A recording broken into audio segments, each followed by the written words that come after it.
Hey عماد. هلا فادي. How have you been doing?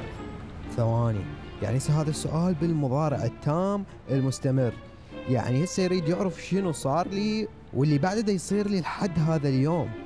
زين هسه ايش راح اقول له هذا؟ بس ماكو شي صار لي بالماضي له علاقة باللي دا يصير بيه بالحاضر. زين هذا ماضي لو مضارع، مستمر لو تام، بس انا لازم اقول له شنو صار لي اليوم واللي هو بالماضي البسيط. بس يعني هم ما صار لي شي بالماضي البسيط. اوكي يعني يجوز لازم استخدم مضارع بسيط، يعني لان اني زين كل هذا الوقت ما بي شي I'm fine. بس يعني هم اقدر استخدم مضارع مستمر يعني غالبا اعتقد.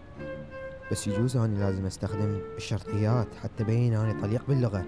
So, how have you been doing? هاي بس ثواني بس خل اكمل هذا. يعني هسه السؤال بالماضي المستمر لو بالمضارع التام والله ما ادري. زين هذا مضارع لو ماضي، خل افكر بالموضوع شوية.